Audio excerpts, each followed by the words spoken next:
الرحمن الرحیم نحمده ونصلی علی رسوله الکریم اما بعد بزرگان محترم اور عزیز دوستو،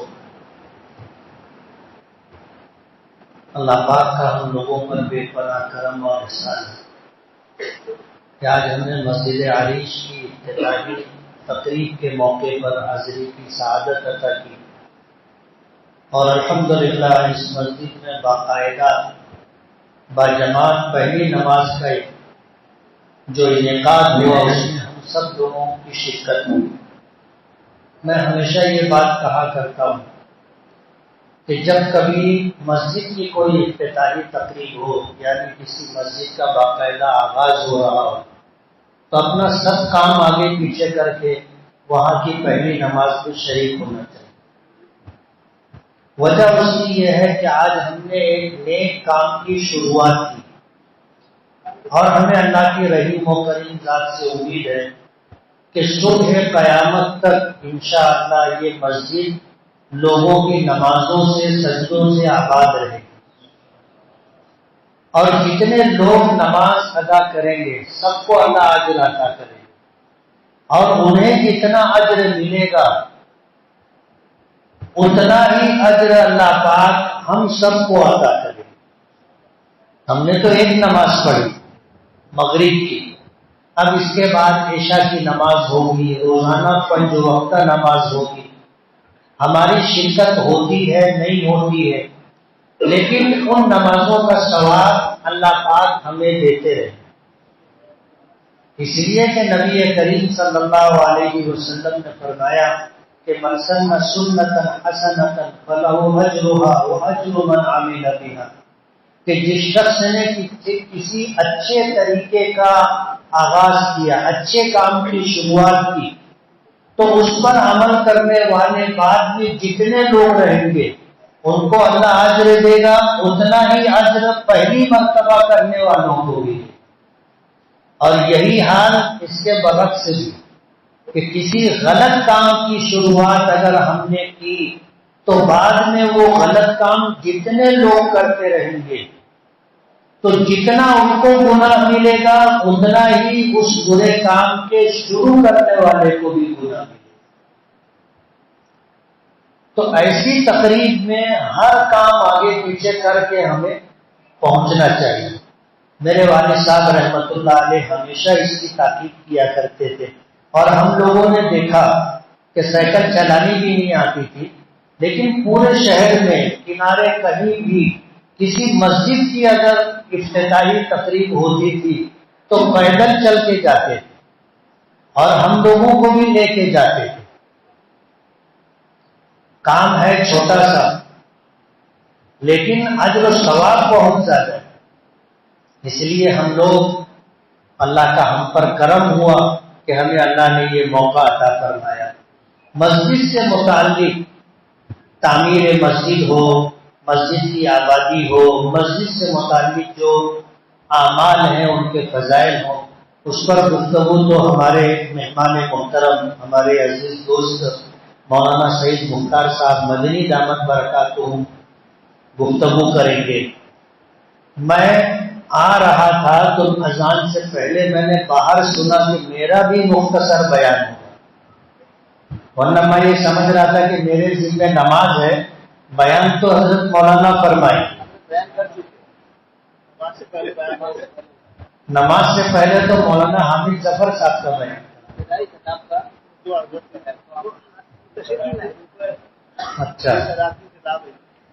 اچھا ہوا اس کی وضاحت ہو گئی، ورنہ میں ابھی وآخر دعوانا کہنے والا تھا۔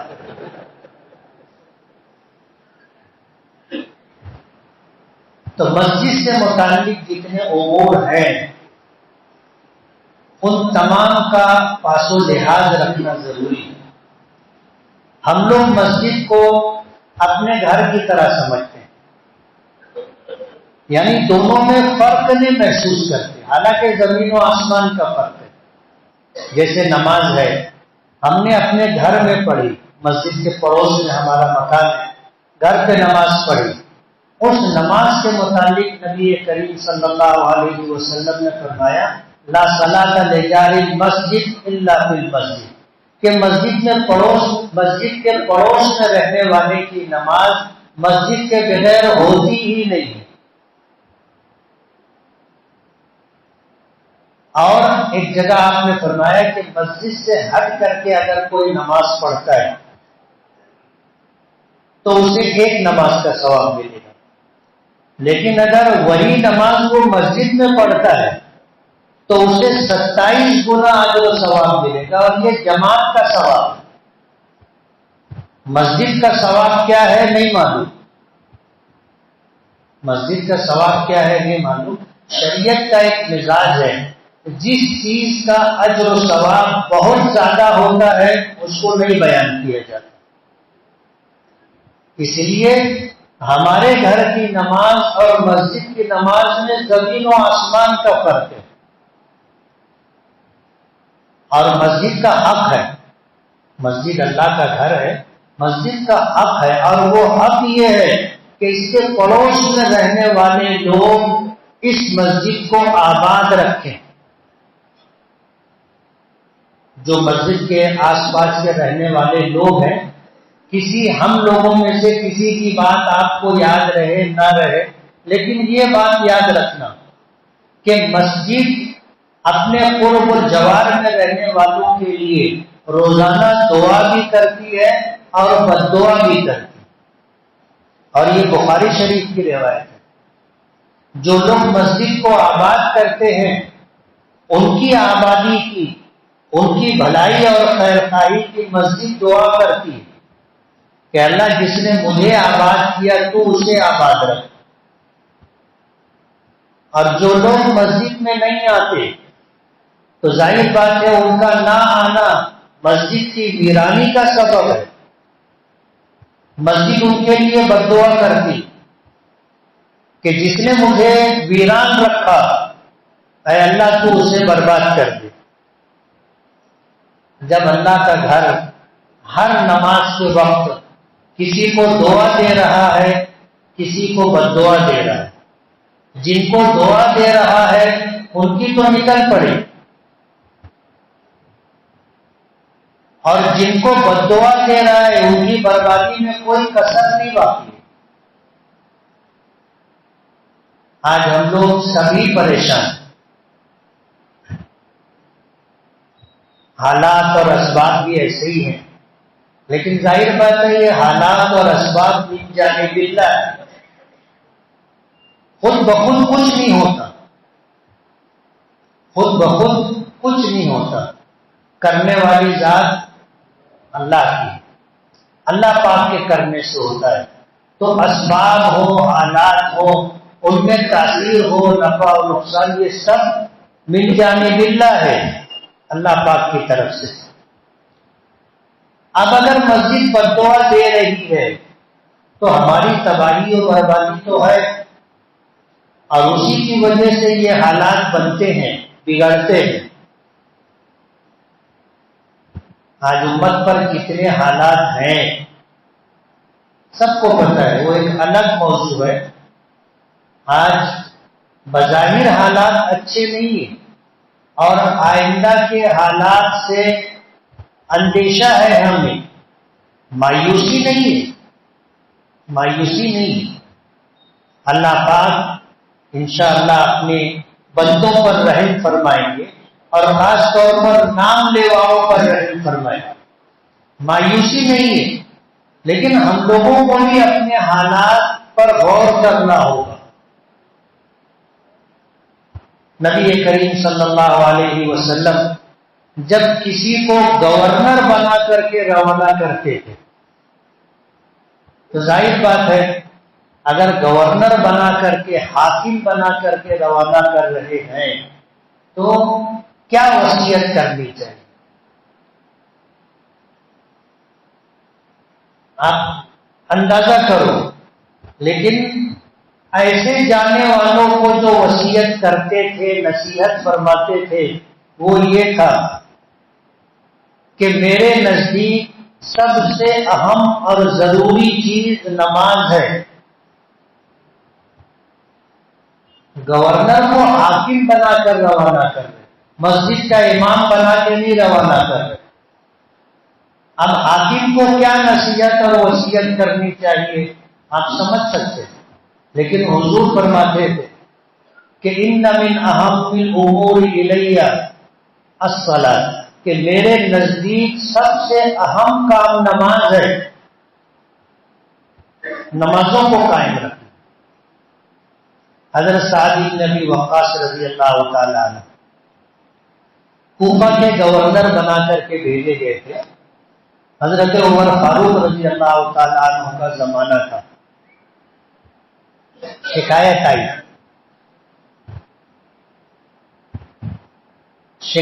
آئی حضرت عمر فاروق رضی اللہ تعالی عنہ کے پاس 3 شکایت آئی کہ یہ دن میں لوگوں سے ملتے ہیں، رات میں نہیں ملتے،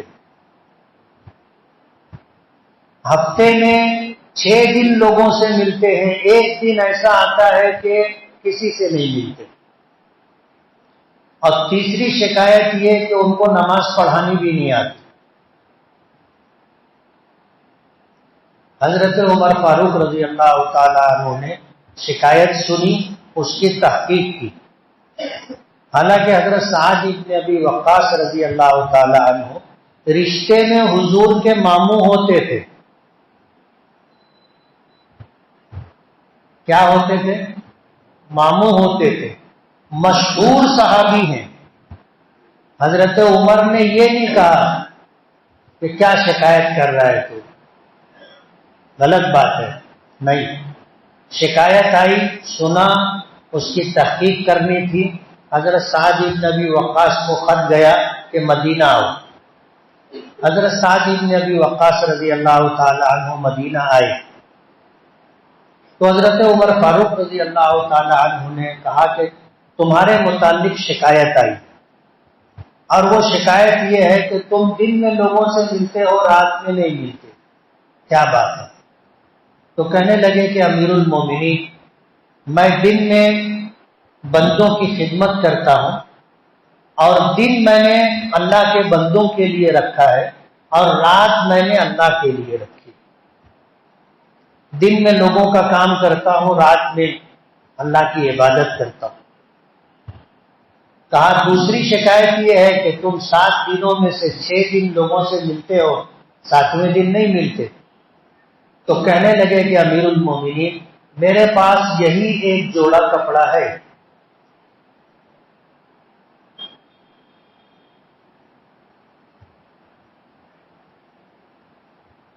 چھ دن یہ کپڑا پہنے رہتا ہوں، اور ایک دن گھر کا دروازہ اندر سے بند کر کے کپڑے اتار کر کے دھوتا ہوں،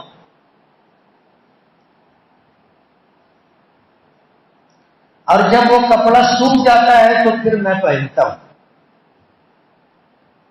اس لیے میرے پاس اس دن لوگوں سے ملنے کے لیے موقع نہیں۔ تو کہنے لگے تیسری شکایت یہ ہے کہ تم کو نماز بھی صحیح نہیں آتی، صحیح طریقے سے نماز نہیں پڑھتے۔ تو کہنے لگے کہ امیر المومنین، میں نماز پڑھتا ہوں، آپ میری نماز دیکھ لیں، اس نماز میں کوئی کمی کسر ہوگی، کوئی کوتاہی ہوگی تو آپ بتا دیں، میں اصلاح کر لوں۔ 2 رکعت نماز پڑھی۔ جب نماز مکمل کی سلام پھیر کر، تو دیکھا کہ حضرت عمر فاروق رضی اللہ تعالی عنہ رو رہے تھے، اور پھر حضرت عمر فاروق رضی اللہ تعالی عنہ نے حضرت سعد بن ابی وقاص سے کہا کہ لقد ذکرتنی صلاۃ رسول اللہ صلی اللہ علیہ وسلم، کہ سعد تم نے تو مجھے حضور کی نماز یاد دلا دی۔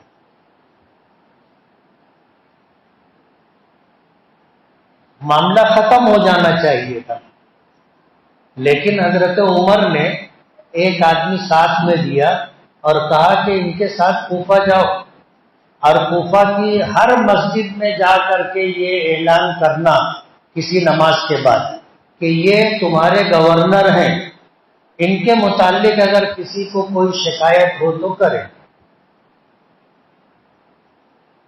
اب گئے کوفہ، تمام مسجدوں میں جماعت کی نماز ہوتی تھی، اس کے بعد وہ کھڑے ہو کر اعلان کرتے تھے کہ یہ تمہارے گورنر ہیں، امیر المومنین نے بھیجا ہے مجھے اس بات کی تحقیق کے لیے کہ اگر ان کے متعلق کسی کو کوئی شکایت ہو تو وہ بتائے۔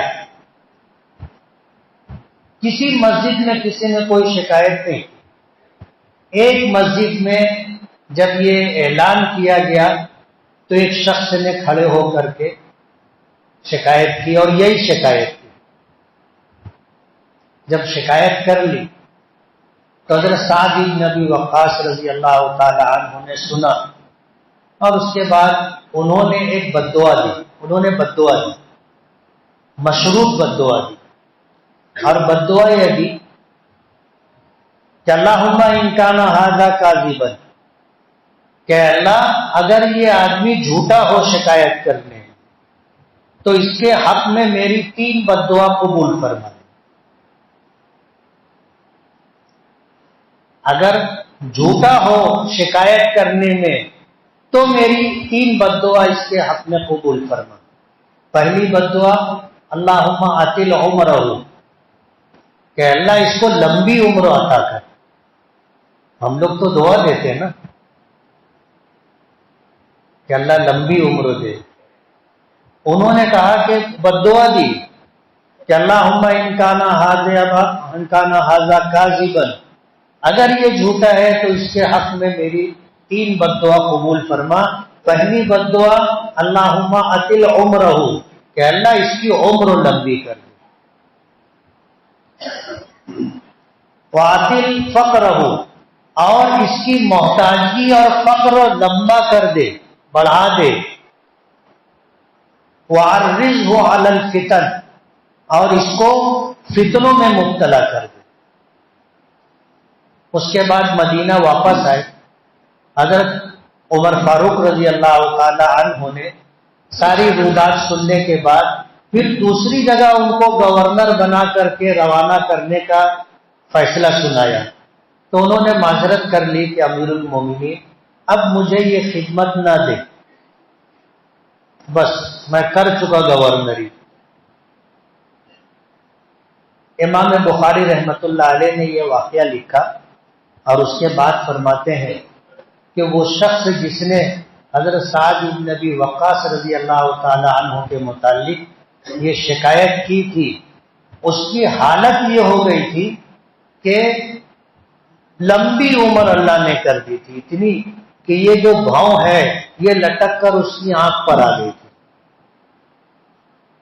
جب اس کو دیکھنا ہوتا تھا تو وہ بھاؤں ایسے اٹھا کر کے دیکھتا تھا، اور محتاجگی اتنی تھی کہ اس زمانے میں راستے پر کھڑے ہو کر کے بھیک مانگتا تھا تو کوئی اس کو بھیک بھی نہیں دیتا، اور حالت یہ تھی کہ قریب سے کوئی عورت گزرے اور اس کو عورت کی آہٹ محسوس ہو جائے تو چھیڑتا تھا۔ ظاہر بات ہے، چلتی روڈ پر اگر کسی عورت کو کوئی آدمی چھیڑے تو آج بھی کیا ہوتا ہے سب کو معلوم ہے، لوگ دیکھتے تھے اور چاروں طرف سے اس کے اوپر پل پڑتے تھے، سب مارتے تھے۔ کچھ لوگوں کو رحم بھی آتا تھا کہ بوڑھا آدمی ہے، اس کو کہتے تھے کہ بابا اس عمر کے اندر تم چھیڑ چھاڑ کرتے ہو، کس عمر میں چھیڑ چھاڑ کرتے ہو؟ تو وہ کہا کرتا تھا کہ اصابتنی دعوت سعد، مجھے سعد بن ابی وقاص کی بد دعا لگ گئی۔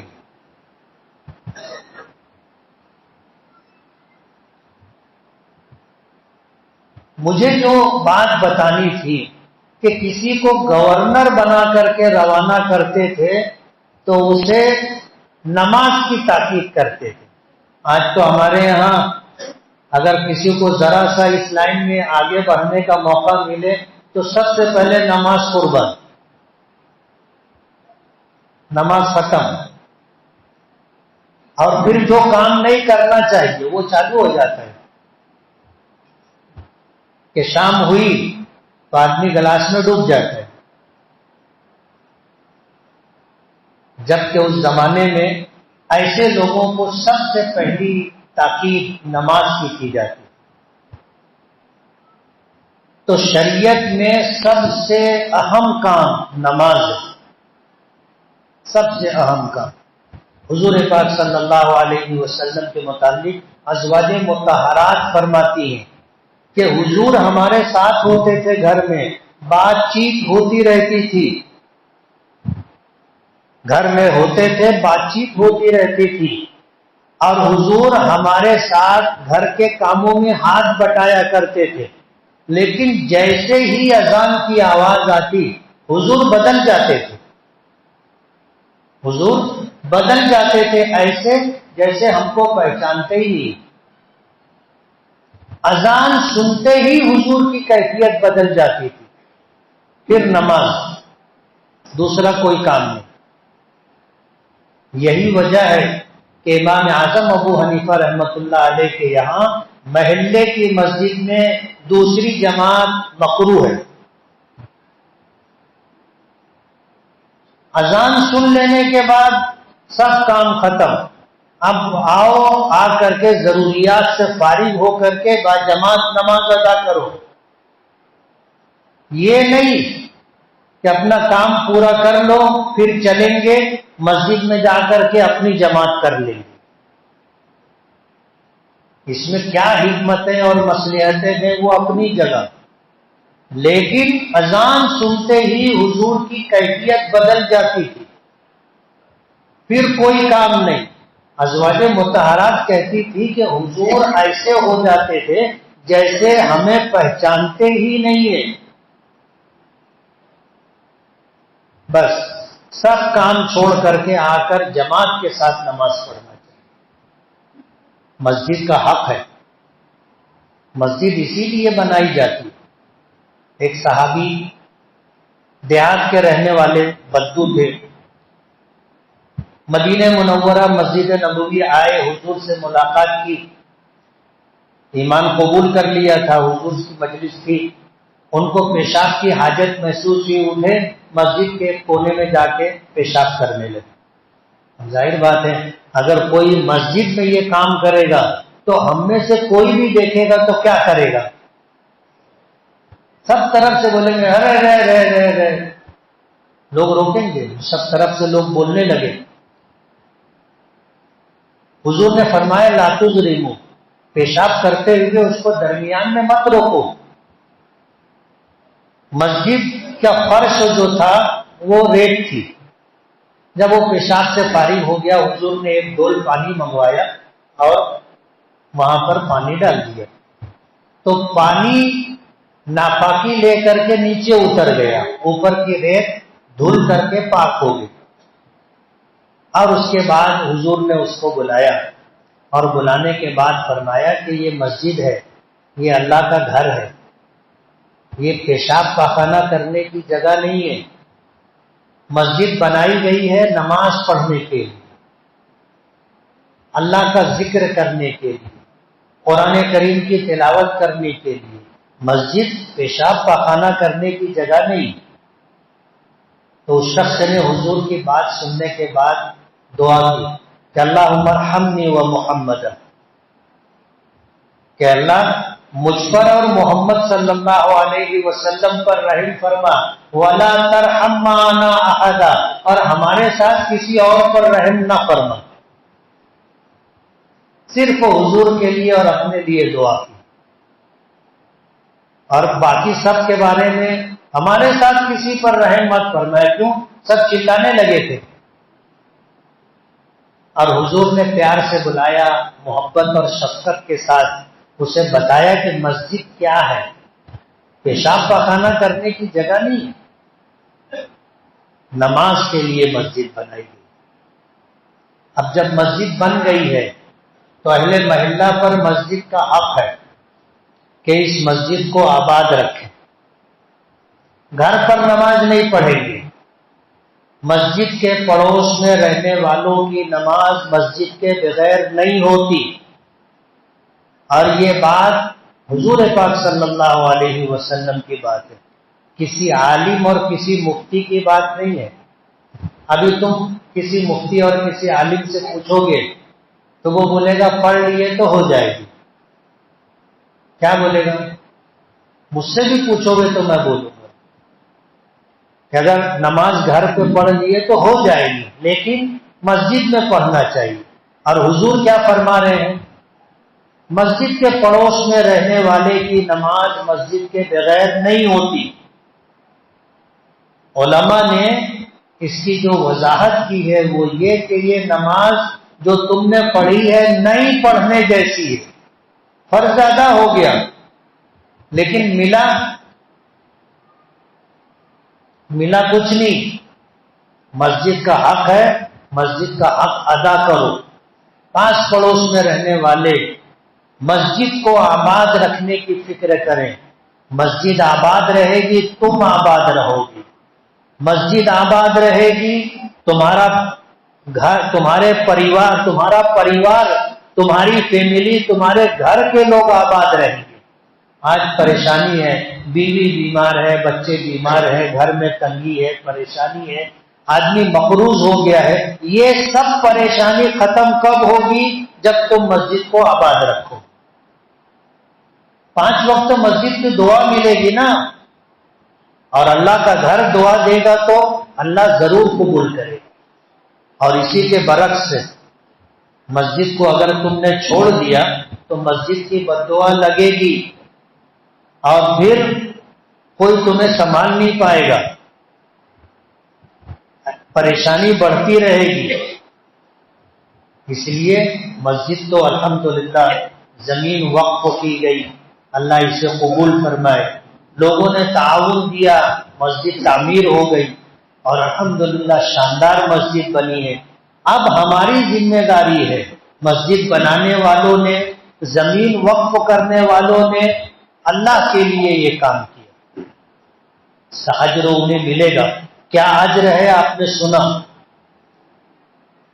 لیکن اب ہماری ذمہ داری ہے کہ مسجد کو آباد کریں.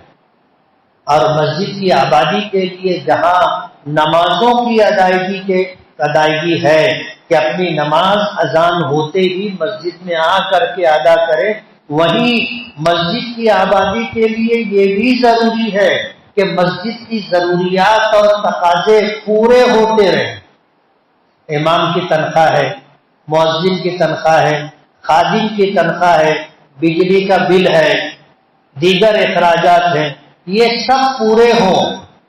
اس کے لیے آپ اپنا ہفتہ واری تعاون دیں. طے کر لیں کہ ہر ہفتہ مسجد میں 150 روپیہ دوں گا، اور یہ آخرت میں جو گلہ اپنے وہاں بنائے ہیں اس میں یہ 150 روپیہ اپنے ڈال رہے ہیں ہر ہفتہ. کریں گے نا؟ مسجد تبھی آباد رہے گی. امام مؤذن کو اچھی تنخواہ ملے، خادم کو اچھی تنخواہ ملے، وہ لوگ اللہ کے اس گھر کی خدمت کریں گے، اس کو آباد رکھنے کی فکر کریں گے.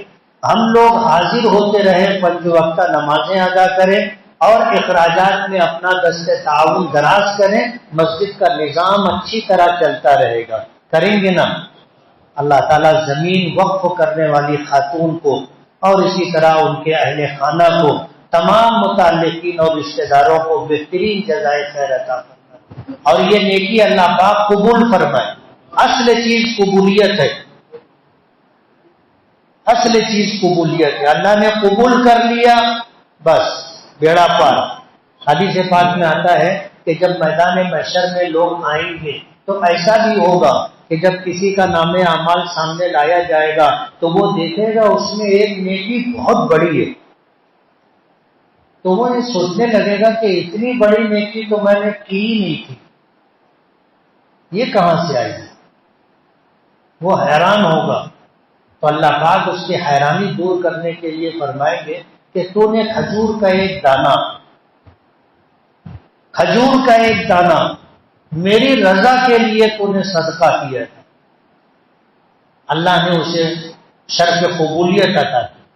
حضور حضور فرماتے ہیں کہ اللہ پاک فرمائیں گے کہ میں نے اسی صدقے کی پرورش کی، آج وہ ایک کھجور کا دانہ صدقہ دیا تھا، اللہ نے اسے بڑھا کر کے احد پہاڑ سے بھی بڑا کر دیا۔